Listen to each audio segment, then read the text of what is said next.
On this episode, we're taking the all-electric Volkswagen ID.4 into the mountains to see if it can do what we do with every other crossover. That's coming up right now on Driving Sports TV.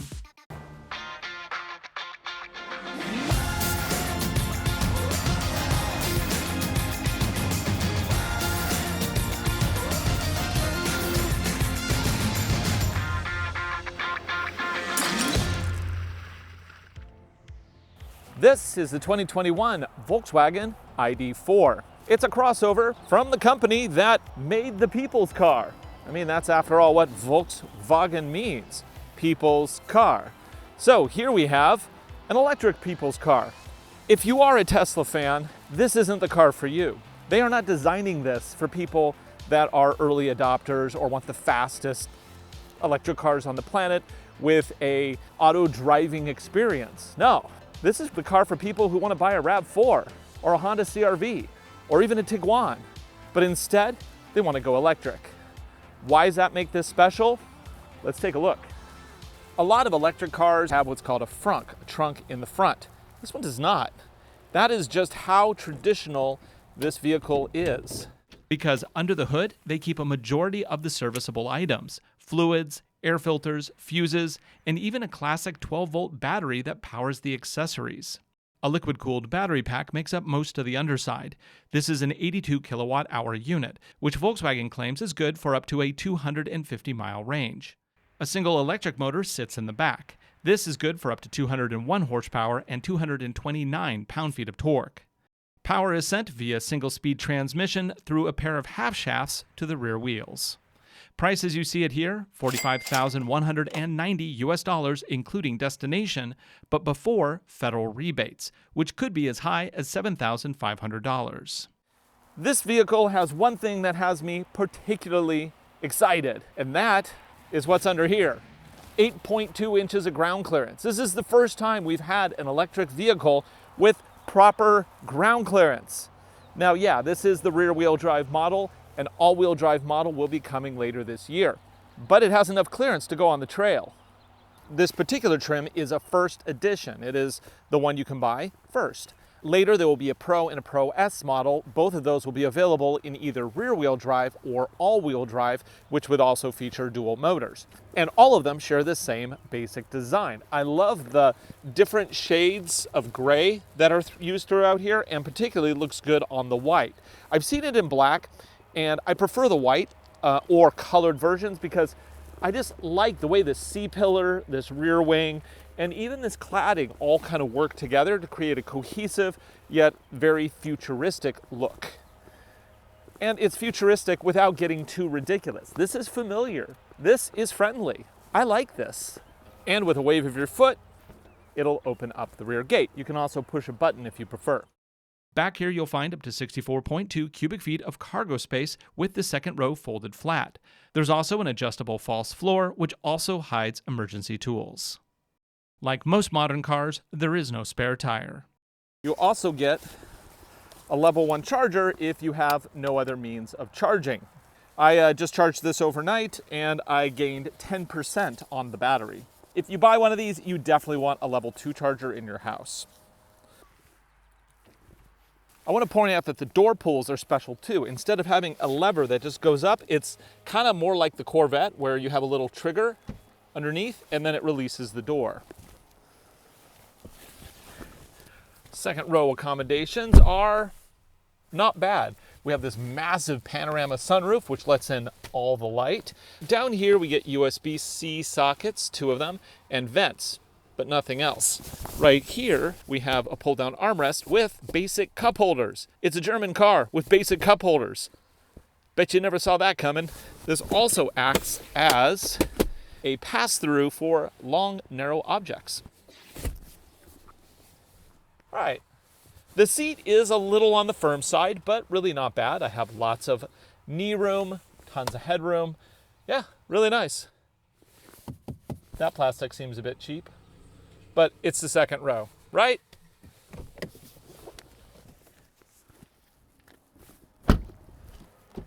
Same thing on the front.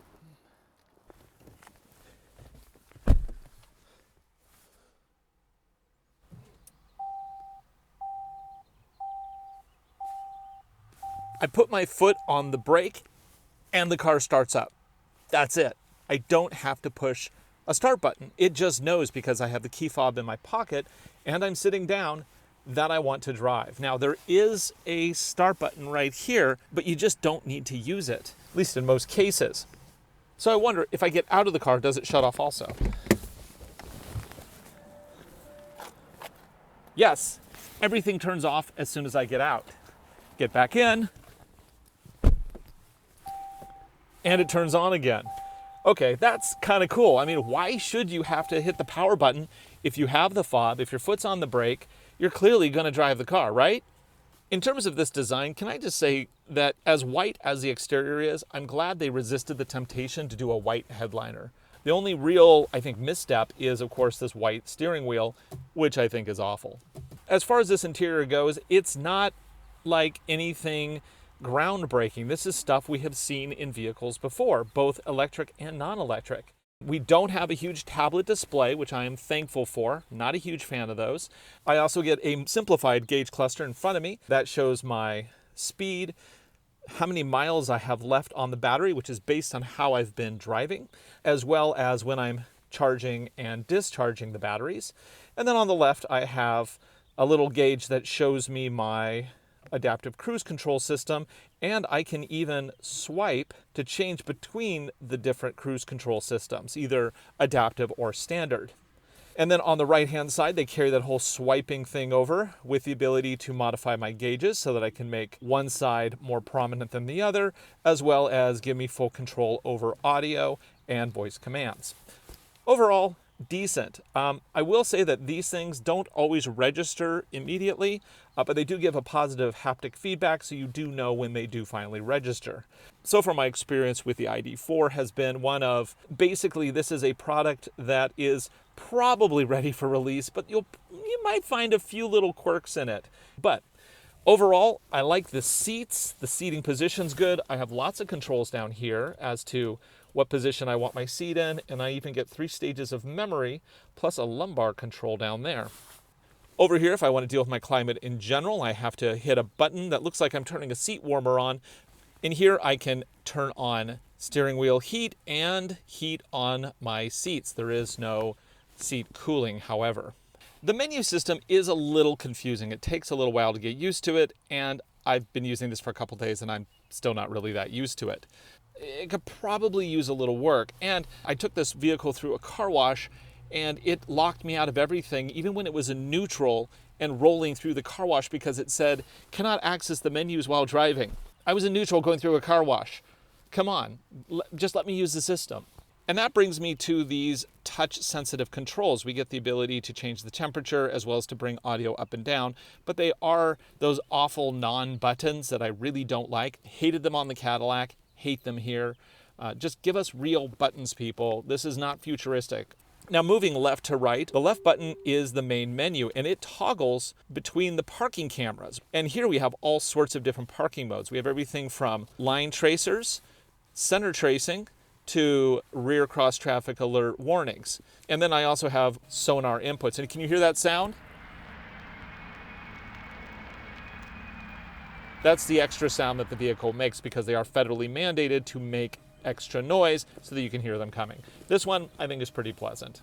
The next one over is climate, which we've already covered. Then there is assist. This is loaded with assist technologies. Lane keep assist, adaptive cruise control, lane change side assist, dynamic road signs, emergency autonomous braking, and SOS assist. This also has blind spot warnings, and I like that they're in the side view mirrors and they're placed low enough that I get a little view through the A-pillar here. And speaking of visibility, this thing is excellent. I can see here I have a good 3/4 view. Here we have a sliding bin that has adjustable cup holders and a power charger down there. It's a wireless charger for my iPhone. And I can even use wireless CarPlay, which is included in this trim level. All I do is I plug it in. It asks me a couple questions. And then boom, we have wireless CarPlay that fills the whole screen. And there's one other thing that I find interesting here. So right now it's in CarPlay. And my map has cleared. As my finger approaches, it detects it, and it brings up menu options. That is awesome. I really like that because in some systems you have to touch the display to get your menus back in CarPlay. This one, it detects that my finger is approaching. And it also gives me another option of a pull-down menu up here where I can immediately mute or change themes. Also, I have light and dark themes as well. In terms of maps, it does come with maps. Let's look at navigation and see how well this works. I like the fact that it shows you a suggested close navigation point, which would be the most recent navigation point that you've done. But let's do a new search. Let's try voice command. Find the nearest Cafe Ladro.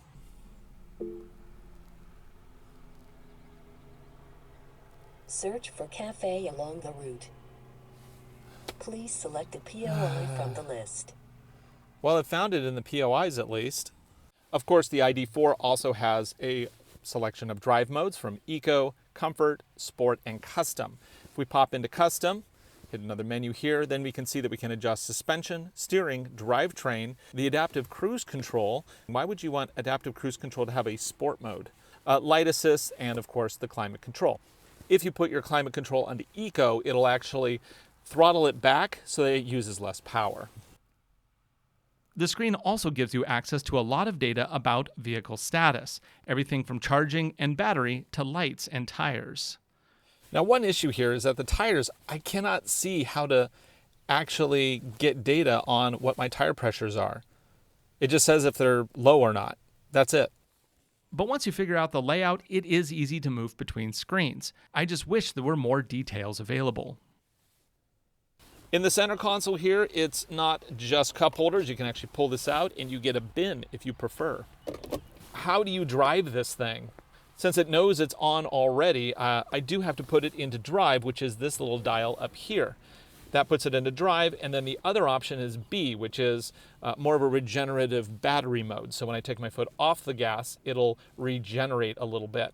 Some electric cars have what's called single pedal driving, where when your foot's on the gas, it's go. When you pull it off, it's brake. This one, it will do extra regeneration slowdown, but it really never goes into braking territory. It's not really a single button driving experience. But can we talk about how fun it is that they have a play button for the go pedal and a pause button for the brakes? Now let's see how this drives. I am going to drive it on the freeway so we can see how well the adaptive cruise control system works. And then I'm actually going to take it into the mountains because this bad boy has 8.2 inches of ground clearance, making it a proper SUV. Now granted, it is rear wheel drive. So I think it's going to be fun to find out how well an SUV does with rear wheel drive on our trail. So come along, let's find out.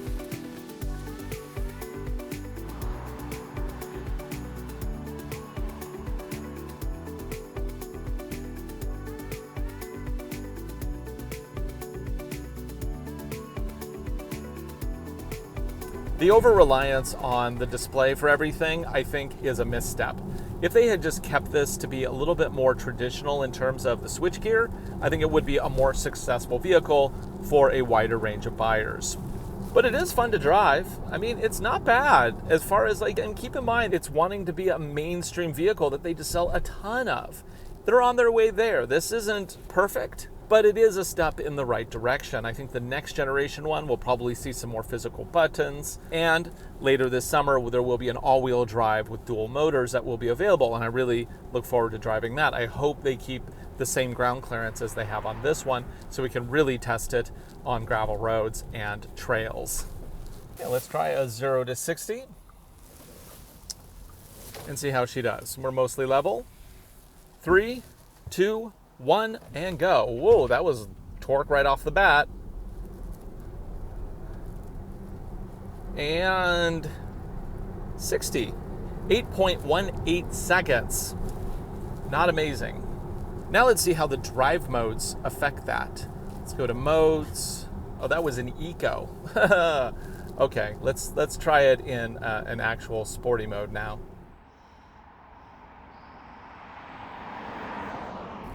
Okay, let's try it again. And 3, 2, 1, go. All the power. 30, 40, 50 and 60. We're looking at 7.57 seconds. So actually switching into sport mode makes a significant difference in the overall performance of the vehicle. The brakes on this vehicle do use regeneration to recapture energy and store it in the battery. That's a critical component of every electric car made. So let's feel the brakes. I'm going to put the pressure on. Yeah, it's pretty gradual. You know, the transition from regeneration to actually stopping, it just feels the same every time. It's a progressive engagement. Yeah, I like that. That's good. You know, one thing that's really cool I just realized is the little screen down here that shows me my distance to the vehicle in front of me. It's actually showing that there's a box truck in front of me, and there is. That's kind of cool. I like those little things. So driving this, yeah, it does have a lot of weight, but you just don't feel it behind the steering wheel here. It turns in nicely. It's a little dead on the steering because this isn't a sports car, but it's perfectly acceptable. And I love the fact that it's rear wheel drive because you get that pushing sensation that I think is much better than pulling. And yeah, this is just a single motor electric, and it has a range of 250 miles. Neither of those are groundbreaking, but I think for this audience that they'll be really good. I mean, I could see one of my family members driving this car and going, yeah, that's a nice car. I like that.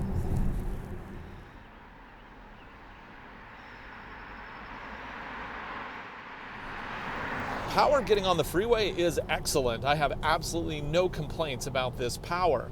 And actually, the sound is pretty good, as in there's not a lot of it. All I'm hearing is the splashing of the rain outside and a little wind noise, but it's not bad at all, actually. Now keep in mind, this is true Volkswagen. They want this one to be like the best-selling Volkswagen, period. They do want to move their company forward into electric vehicles. And this ID.4 is the people's car as far as they're concerned.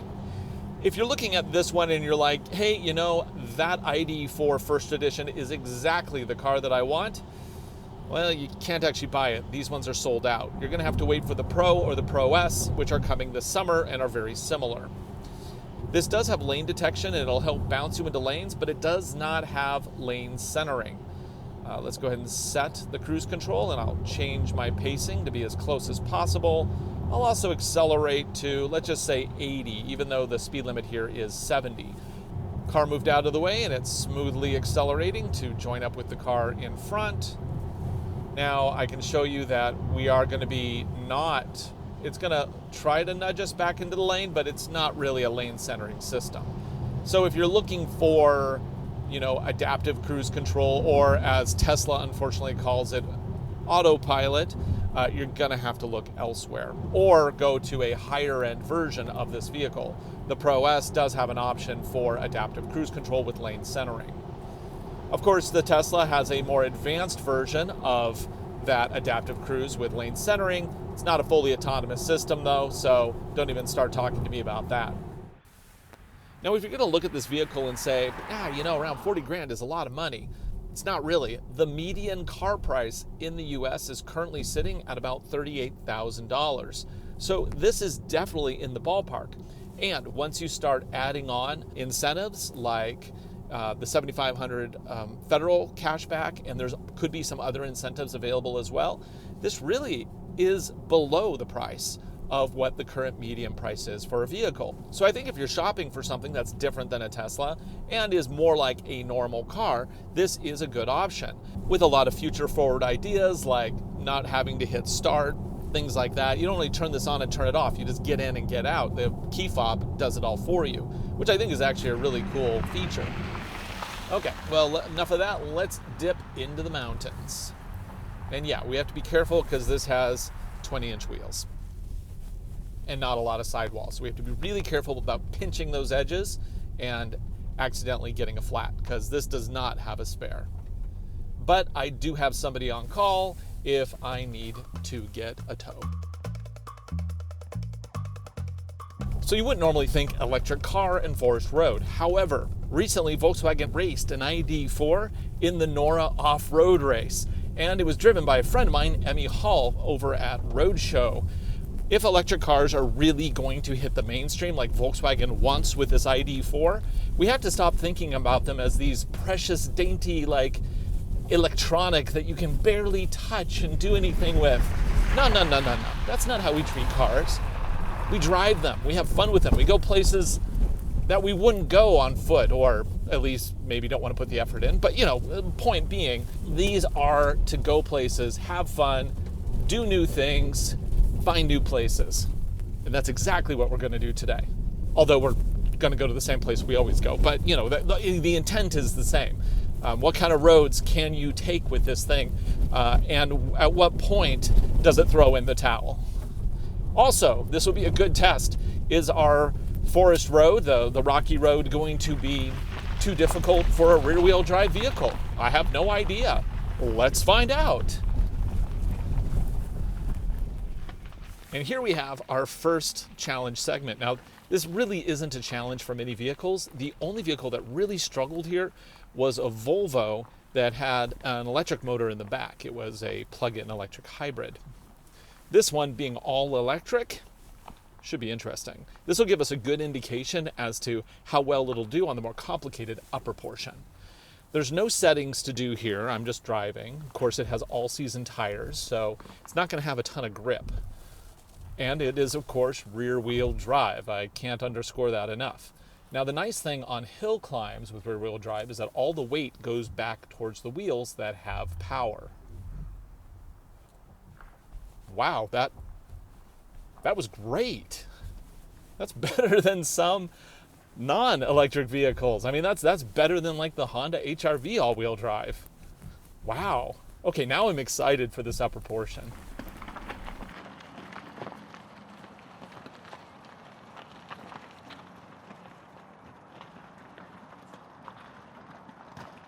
So there's no real setup to do here. It's single speed, single gear. So yeah, I guess I'm just going to go into drive mode and be very, very careful about the underside.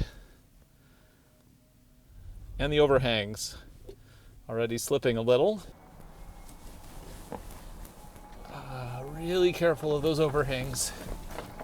So I'm trying to crawl as slow as possible, but maintain some momentum at the same time, because I'm not stressing the all-wheel drive. I'm not going to try to stop like I normally do on these. I'm just going to try to go all the way up very slowly. Okay, so here we are.